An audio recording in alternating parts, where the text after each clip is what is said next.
Bapak, Ibu, dan saudara-saudari yang terkasih, selamat berjumpa kembali di dalam Resapi pada hari ini. Hari di mana kita bersama-sama merayakan kemerdekaan bangsa kita yang ke-81. Sebelum kita bersama merenungkan firman Tuhan, mari kita berdoa. Ya Tuhan, Allah Bapa kami yang makasih, kami bersyukur untuk hari ini, di mana kami bersama seluruh rakyat Indonesia bersuka cita, karena masih Engkau izinkan untuk merayakan 81 tahun kemerdekaan bangsa kami. Biarlah sukacita kami itu mewarnai hidup kami dan juga memanggil kami untuk bertanggung jawab sebagai bagian dari rakyat Indonesia. Biarlah firman yang akan kami dengar menuntun kami untuk bagaimana kami menjalani hidup kami di tengah-tengah bangsa yang sudah merdeka selama 81 tahun ini. Roh Kudus-Mu memimpin dan juga menolong kami. Terima kasih ya Tuhan. Amin. Bapak, Ibu, dan saudara-saudara yang terkasih, pada resapi saat ini saya mengajak Bapak Ibu untuk merenungkan firman Tuhan dari surat Galatia 5 ayat yang ke-13 demikian. Saudara-saudara, memang kamu telah dipanggil untuk merdeka, tetapi janganlah kamu mempergunakan kemerdekaan itu sebagai kesempatan untuk kehidupan dalam dosa, melainkan layanilah seorang akan yang lain oleh kasih. Bapak, Ibu, dan saudara-saudari yang terkasih, hari ini kita semua bersyukur untuk 81 tahun kemerdekaan Indonesia. Kita merayakan sebuah bangsa yang telah bebas dari penjajahan. Tetapi firman Tuhan mengajak kita bertanya lebih dalam, untuk apa kita merdeka? Rasul Paulus mengatakan, kamu telah dipanggil untuk merdeka. Namun kemerdekaan itu bukan kesempatan untuk hidup sesuka hati atau hanya mengejar kepentingan diri sendiri. Kemerdekaan justru menemukan maknanya ketika dipakai untuk mengasihi dan melayani. Karena itu kemerdekaan bukan hanya soal bebas dari, tapi juga bebas untuk. Bebas dari keserakahan supaya kita bebas berbagi, bebas dari kebencian supaya kita bebas merangkul, bebas dari ketakutan supaya kita berani menyuarakan kebenaran, bebas dari egoisme supaya kita mampu hidup bagi sesama. Di tengah keadaan bangsa yang masih bergumul dengan ketidakadilan, korupsi, kesenjangan, kebencian, dan semakin tipisnya kepercayaan antar sesama, orang Kristen dipanggil bukan hanya menjadi penonton yang pandai mengeluh. Kita dipanggil menjadi bagian dari penyembuh bangsa.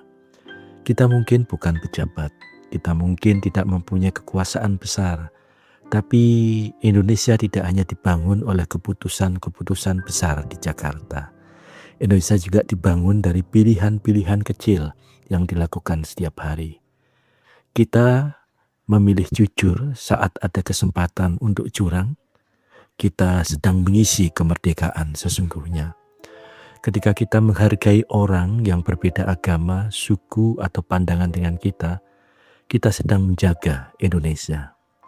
Ketika kita berani membela orang yang diperlakukan tidak adil, kita sedang merawat kemerdekaan.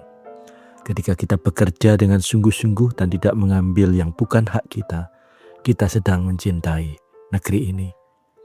Maka pada hari ulang tahun Republik Indonesia yang ke-81 ini, barangkali pertanyaan terpenting bukan hanya apa yang sudah diberikan Indonesia kepada saya, tetapi Indonesia seperti apa yang sedang saya ikut ciptakan melalui cara hidup saya. Sebab masa depan bangsa bukan hanya ditentukan oleh siapa yang menjadi presiden, menteri, gubernur, atau anggota DPR. Masa depan Indonesia juga ditentukan oleh karakter jutaan warga biasa. Apakah kita memilih kejujuran atau kelicikan, kepedulian atau ketidakpedulian, kasih atau kebencian? Disitulah iman Kristen menjadi sangat nyata. Bapak, Ibu, dan saudara yang terkasih, mengikut Kristus berarti memakai kebebasan kita untuk menghadirkan kehidupan bagi orang lain. Karena itu, marilah kita merayakan kemerdekaan bukan hanya dengan mengibarkan merah putih, tapi juga dengan mengibarkan kejujuran, keadilan, kepedulian, dan kasih dalam kehidupan kita. Biarlah Indonesia menjadi sedikit lebih baik karena kita pernah hidup di dalamnya. Merdeka untuk mengasihi, merdeka untuk melayani, merdeka untuk menjadi berkat bagi Indonesia. Mari kita berdoa. Terima kasih Tuhan untuk bangsa Indonesia, di mana kami Engkau tempatkan, di mana kami hidup dan menjadi bagian di dalamnya. Seringkali kami mengeluh, seringkali kami putus asa atas masa depan Indonesia di tengah-tengah kepemimpinan para pemimpin kami yang seringkali di luar nalar. Tapi saat ini kami diajak untuk menyadari bahwa kami pun punya andil untuk menciptakan arah kehidupan bangsa ini. Oleh karena itu, biarlah Roh-Mu menuntun kami untuk kami tetap memperjuangkan kejujuran, keadilan, kepedulian, dan cinta kasih sebagai pilihan yang kami hidupi di tengah-tengah kehidupan bersama Indonesia.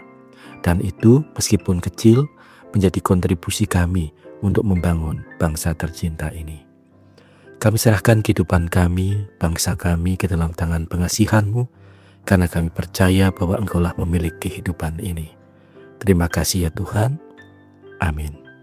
Demikian Bapak Ibu Resapi pada hari ini. Terima kasih untuk kesetiaannya mengikuti Resapi. Tuhan senantiasa memberkati.